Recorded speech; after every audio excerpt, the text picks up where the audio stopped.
Hi guys! Welcome back to my YouTube channel, Roan's Vlog. Ngayon guys, update ko lang kayo sa presyo ng ating mga sigarilyo.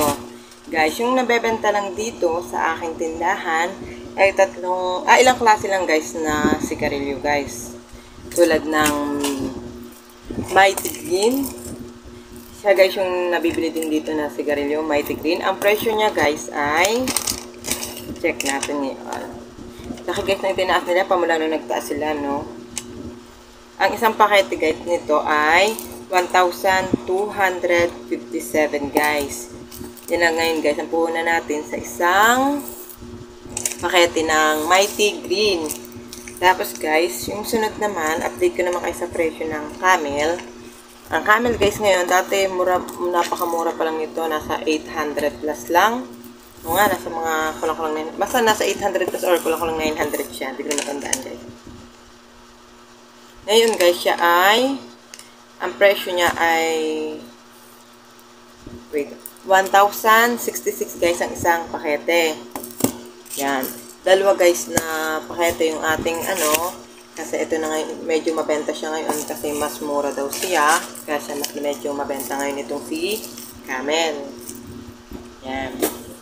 Sunod naman guys ay itong si Marlboro Red. Dati guys dami kong binibili nitong Marlboro Red, ilang pakete din. Ngayon guys pa isa-isang pakete na lang guys yung binibili. Kasi si Camel ngayon yung bumebenta, si Marlboro. Nabibili pa rin naman siya guys, pero hindi na siya ganun kasi nga tumaas siya. Pero nabebenta pa rin siya guys. Dati guys isang pakete rin yung binibili ko nitong guys, nitong Marlboro Lights Gold pala.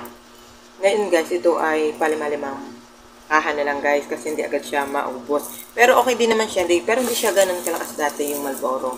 Ewan kumabaga kung bakit yan. O dahil nga sa sale tumaas. Yan. Pero pakete, bumili pa rin ako ng isang pakete guys. Yan. Ngayon guys, medyo nagtaas na nga tulad ng guys, magkano ang presyo ngayon ng Camel. Di ba pas nung tumaas, hirap magpaliwanag sa mga namimili guys. Siguro relate kayo na di ba nyo basta-basta, ay karne si presyo karne ang presyo ng sigarilyong karne. Kailangan papaliwanag pa sa lang kasi minsan may customer talaga na minsan ang dala lang talaga nila yung dating presyo guys. Ngayon ko nga lang guys ito na i-vlog sa inyo. Pero kalimitan natin siguro yung ibang ganun din yung mga sari-sari store. Ngayon guys, nabaguhan sila sa presyo kasi nga 1,066 ng puhunan. Siyempre dati mura lang siya guys. Nasa 5 pesos lang yung puhunan. Ang benta natin sa isang stick tapos bigla siyang tumaas guys. Diba? Kaya mabibigla din naman yung ating mga customer. Kaya kailangan natin sa kanilang paliwanag. Minsan nga guys, hindi naman sa pag-ano para maliwanag nila. Pinakikita ko sa kanila yung kung magkano talaga ang puhunan. Kasi minsan talaga pinakikita ko sa nila resibo ganito. Kasi konti lang din naman ako guys pagtubo. Hindi ako ganun makalakihang magtubo sa aking mga paninda.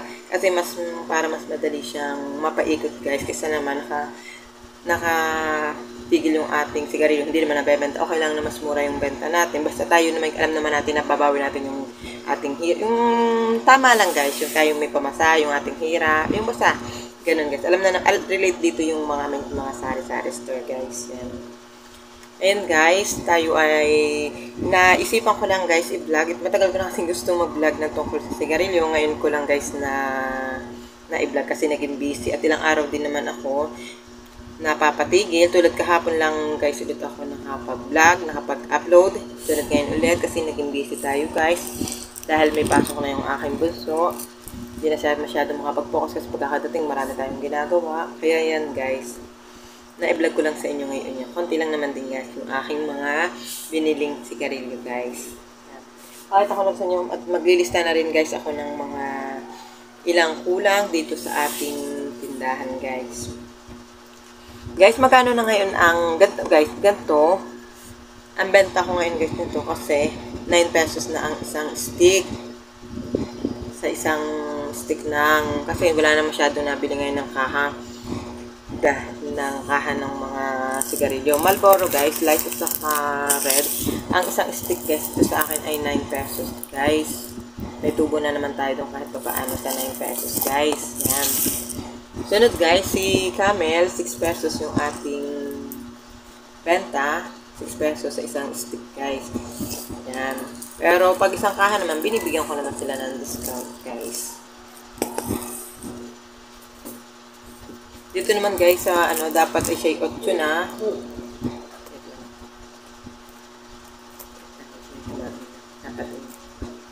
Guys, dapat siya ay 8 na kasi nga medyo tumaas na nga siya. 1 to mahigit. Ang ginagawa ko ngayon guys, kung 7 naman guys, para kung konti na lang yung ating tutubuin. Kasi namamasahe pa tayo, gano'n, marami pang ano. Ngayon guys, yung ginagawa ko guys sa kanila, dalawa ay 15 kasi sa iba daw ay 8 na. Ngayon guys, dalawa ay 15 na lagi yung binibili ko.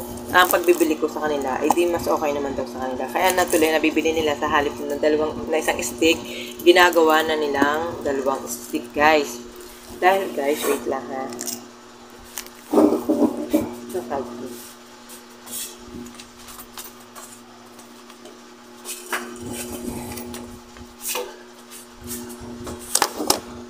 Dahil 1, 2, 50, magkano? Wait lang.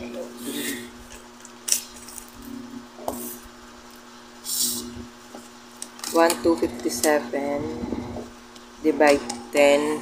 1 to 25 guys yung 125 guys isang pakete. Ang isang pakete, ang isang kaha nitong may tea. I-divide natin siya sa 20. Ang puhunan na ay 6.28. Yan. Ngayon guys, di ba parang nasa 7 na rin siya. Di okay lang guys, nang tayo naman ay may tubong 50 centimos man lang. Yun guys. Kulang-kulang na, no? Di 2.15. Pag isa 8, di kalimitan naman binibili nila guys ay 2 para daw makaminos minsan 4. Ay napapadami tuloy. Sa halip na isang stick lang yung kanilang bibilhin. Kasi mas makahamura daw ng konti. Ayun guys. Tapos naman itong si Marlboro ay 1,550. Divide natin sa 10. 155 guys yung puhunan natin. I-divide nga natin siya sa 20. 775 guys. Yan. Diba? O kung ano, 8 na. Kaya 9 pesos. Ay.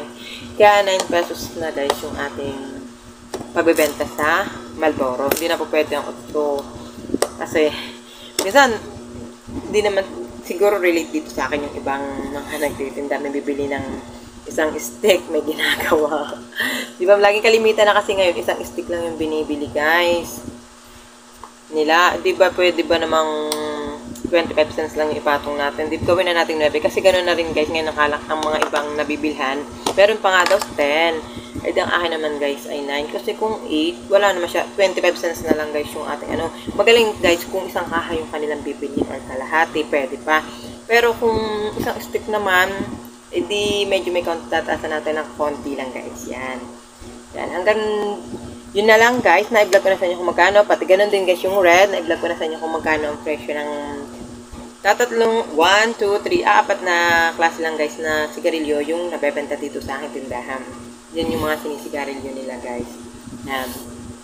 Hanggang dito na lang guys yung aking vlog about tungkol sa ating mga sigarilyo.